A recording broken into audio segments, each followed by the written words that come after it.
Hi, ഇന്നത്തെ എൻ്റെ video എൻ്റെ മാവിൽ നിന്ന് തന്നെ തുടങ്ങാം കേട്ടോ. അപ്പം മാവുമേലത്തെ മാങ്ങയെല്ലാം നല്ലോണം മൂത്ത് നല്ല വിളഞ്ഞ പാകമായി നിൽക്കുക കേട്ടോ. അപ്പോൾ വലിയ മഴ വരുന്നതിന് മുമ്പ് ഞാൻ വിചാരിച്ചു അതൊന്ന് പറിച്ച് നമുക്ക് പഴുപ്പിക്കാൻ വയ്ക്കാമെന്ന്. അതിക്ക് മുമ്പ് ഞാനൊരു മാങ്ങ മാവിൽ നിന്ന് തന്നെ ഒന്ന് കട്ട് ചെയ്ത് നോക്കുക കേട്ടോ, എങ്ങനെയുണ്ടെന്ന് അറിയാലോ. ഇത് കണ്ടോ, നല്ല വിളഞ്ഞിട്ടുണ്ട് കേട്ടോ. കഴിച്ചപ്പോഴോ അതീവ ടേസ്റ്റാട്ടോ, നല്ല അധികം പുളിയില്ല, നല്ല പാകത്തിന് നല്ല മധുരമുണ്ട് കേട്ടോ. ഇതൊക്കെയാണ് നമ്മുടെ നാട്ടുമാവിലെ മാങ്ങ നമ്മൾ കഴിച്ചാലുള്ള ടേസ്റ്റ് വേറെ ഒന്ന് തന്നെയാണ്.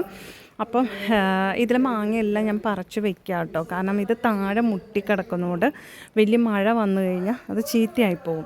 അപ്പോൾ കുറച്ച് ദിവസമായി അത് പറിക്കണമെന്ന് വിചാരിക്കണം, ഇപ്പോഴാണ് പറ്റിയത്. അപ്പം ഇതെല്ലാം കട്ട് ചെയ്ത് ഞാൻ പറിച്ച് മാറ്റി വെക്കാം കേട്ടോ. അപ്പോൾ ഇതൊക്കെ കാണുമ്പോൾ തന്നെ വളരെ സന്തോഷമല്ലേ. ഇതൊക്കെയാണ് നമ്മുടെയൊക്കെ സന്തോഷം. എത്ര സങ്കടം ഉണ്ടായാലും നമ്മളിങ്ങനെയൊക്കെ കാണുമ്പോഴൊക്കെ സന്തോഷം തന്നെയാണ്. അപ്പം എൻ്റെ ഇന്നത്തെ വീഡിയോ ഇതൊക്കെയാണ് കേട്ടോ. അപ്പോൾ ഈ വീഡിയോ നിങ്ങളൊന്ന് കാണിക്കണമെന്ന് വിചാരിച്ചു. ഇതുണ്ട്, നല്ല മാങ്ങ, നല്ല മധുരമുണ്ട്, നല്ല ടേസ്റ്റുണ്ട് കേട്ടോ. അപ്പം നിങ്ങളെല്ലാവരും ഹാപ്പി ആയിരിക്കുമെന്ന് വിശ്വസിക്കുന്നു. നമുക്ക് അടുത്ത വീഡിയോയിൽ കാണാം കേട്ടോ. അപ്പം ബൈ.